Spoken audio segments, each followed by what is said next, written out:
नमस्कार दोस्तों, welcome to my channel. आज मैं आपके लिए एक ऐसा वीडियो लाई हूँ जो वीडियो ना होकर एक यात्रा है, एक बेहद रोमांचक और मनोरंजक यात्रा। और यह यात्रा है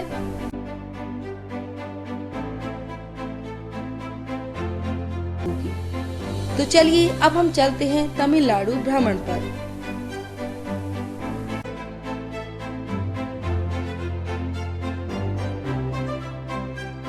तमिलनाडु भारत का ऐसा राज्य है जिसका इतिहास बहुत प्राचीन है। यह अपनी धार्मिक और सांस्कृतिक विरासत के लिए जाना जाता है।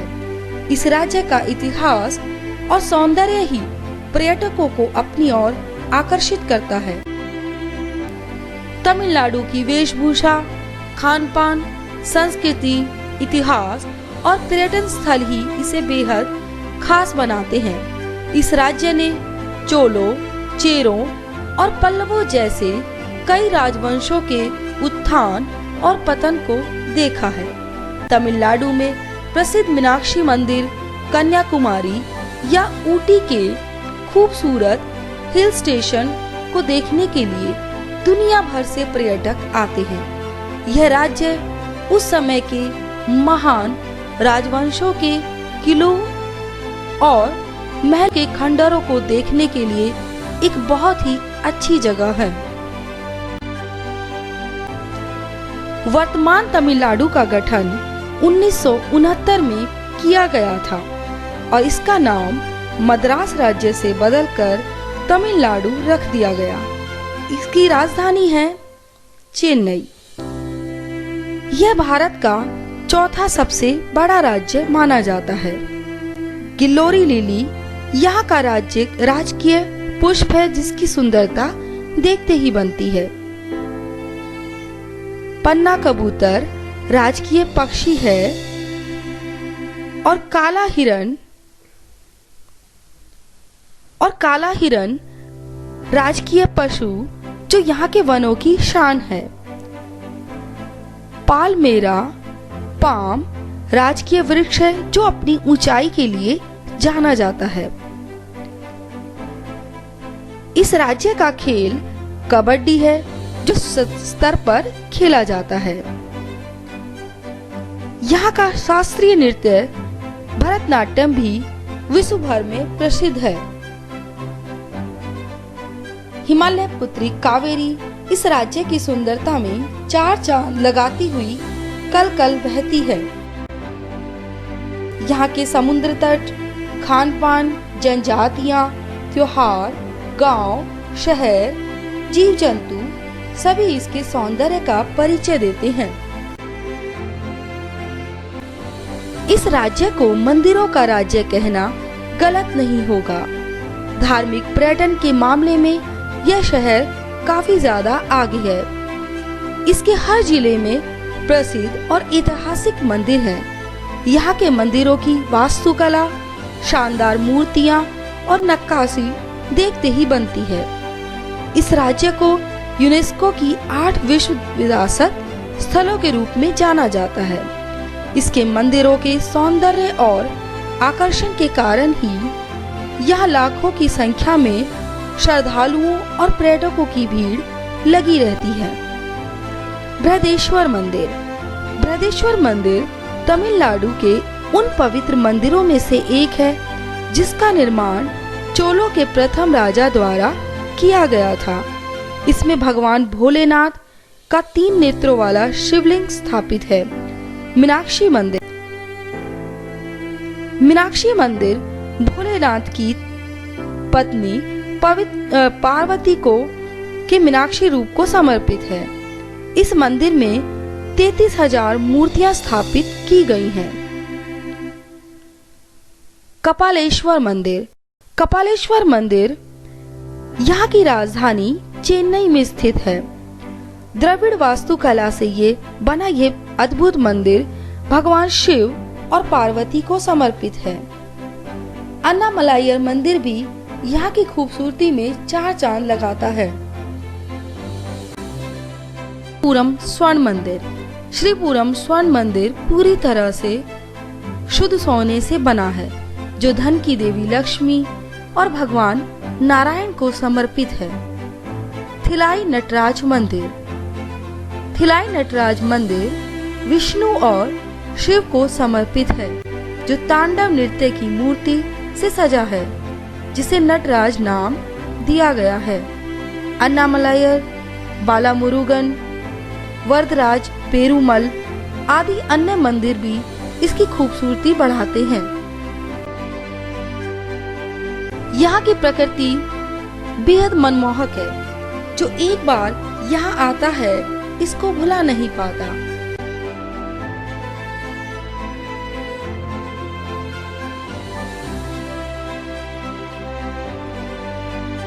यहाँ के खूबसूरत और नीले पर्वत स्वर्ग से कम नहीं हैं, जो धार्मिक आस्था से जुड़े होने के साथ साथ वनस्पतियों का खजाना भी है।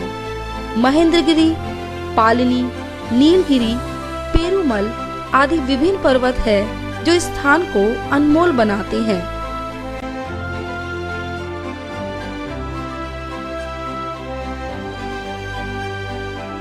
नदियाँ जो किसी भी राज्य के लिए जीवनदायिनी होती हैं, उसमें इस राज्य को धनी माना गया है, क्योंकि यहाँ विभिन्न नदियाँ अपने पवित्र जल से जीवों के लिए प्राणदायिनी होने के साथ साथ इस राज्य की सौंदर्य को भी बढ़ाती हैं।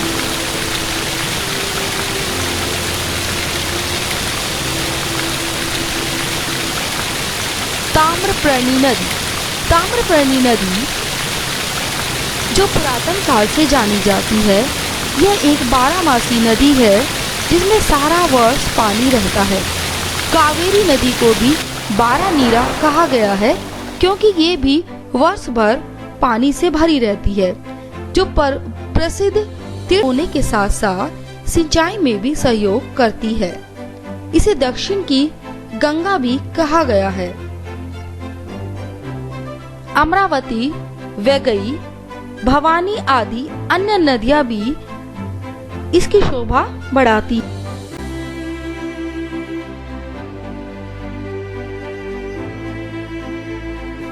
यहाँ की झील और झरने तो इसकी सुंदरता में 4 चांद लगा देते हैं। यहाँ पर छोटे और बड़े झरनों का दिखना सामान्य बात है, परंतु झरने पर्यटकों के लिए आकर्षक होते हैं।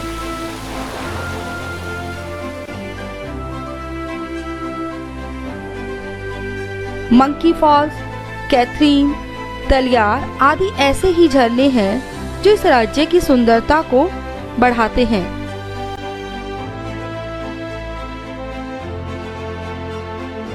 यहाँ के हिल स्टेशन भी पर्यटकों के मध्य काफी लोकप्रिय हैं, जो गर्मियों में सैलानियों को सुकून देने वाले हैं। भारत के सबसे सुंदर हिल स्टेशनों में ऊटी भी यहाँ स्थित है। इसे क्वीन ऑफ हिल के रूप में भी जाना जाता है, जो नीलगिरी की पहाड़ियों की राजधानी भी है। कोटागिरी, ऊटी और कुन्नूर के बाद नीलगिरी का सबसे पुरातन और विशाल पर्वतीय स्थल है।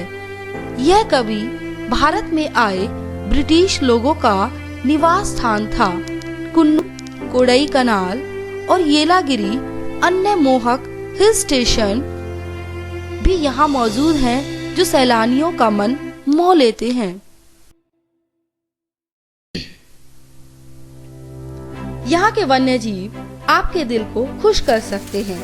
अगर आपको वन्य जीवों से प्यार है तो एक बार आपको यहाँ अवश्य जाना चाहिए।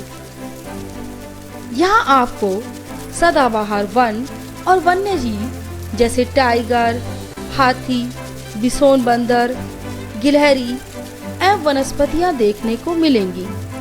पशु पक्षियों से लगाव रखने वालों को यह स्थान प्रफुल्लित कर सकता है।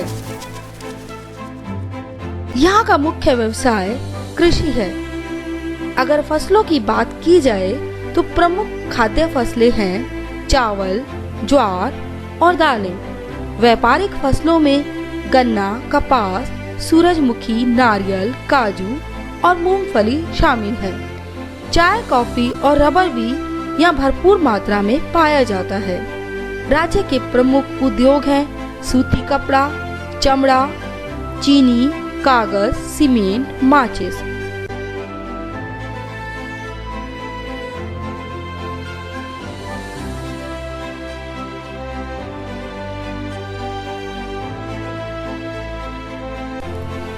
यहाँ की कला और शिल्प विश्वव्यापक है। हस्तशिल्प ऐसे कलात्मक कार्य को कहते हैं जो उपयोगी होने के साथ साथ सजाने के काम भी आता है। ऐसी कलाओं का धार्मिक एवं सांस्कृतिक महत्व होता है। तमिलनाडु भी हस्तकला का सर्वोच्च केंद्र माना जाता है। यह ताम्र मूर्तियों एवं कांजीवरम साड़ियों के लिए जाना जाता है। यहाँ की तंजोर पेंटिंग भी विश्वव्यापी है। मिट्टी व कांच की मूर्तियां एवं बांस से बना सामान भी बहुत प्रचलित है।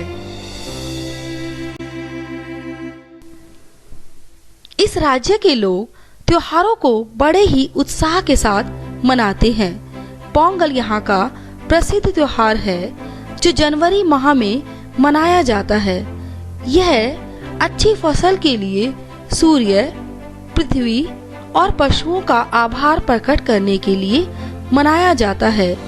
जल्लीकट्टू भी विश्व भर में प्रसिद्ध है जो बुल फाइट की तरह होता है।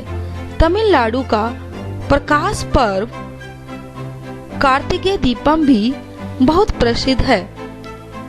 इसमें घरों के बाहर मिट्टी के दिए जलाए जाते हैं जो दिवाली के समान प्रतीत होता है। और भी कई त्योहार इस राज्य में मनाए जाते हैं। यहाँ के प्रमुख भोजन चावल से बनाए जाते हैं जिसमें डोसा, इडली, उपमा, वड़ा आदि शामिल हैं। इनको केले के पत्तों पर परोसा जाता है। यहाँ के खाने में मिर्च मसालों का प्रयोग किया जाता है जिससे भोजन स्वादिष्ट और रुचिकर लगता है। आज यह दक्षिण भारत से निकलकर देश विदेश तक फैल गया है।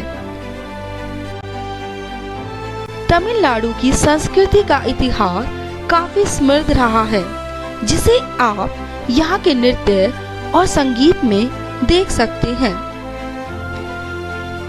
भरतनाट्यम यहाँ का एक प्राचीन पारंपरिक नृत्य है जो आज पूरे में लोकप्रिय है, जिसे भारत के 7 शास्त्रीय नृत्यों की सूची में रखा गया है। इसके अलावा नृत्य भी आकर्षण का केंद्र है जो अपने विभिन्न रूपों से सबका मन मोह लेते हैं, जिनमें मयूर नृत्य आदि शामिल हैं।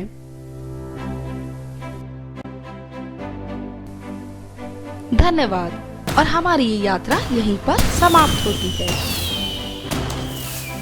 अगर आपको मेरा ये वीडियो पसंद आया तो इसे लाइक करें, शेयर करें और कमेंट बॉक्स में अपने सुझाव अवश्य दें।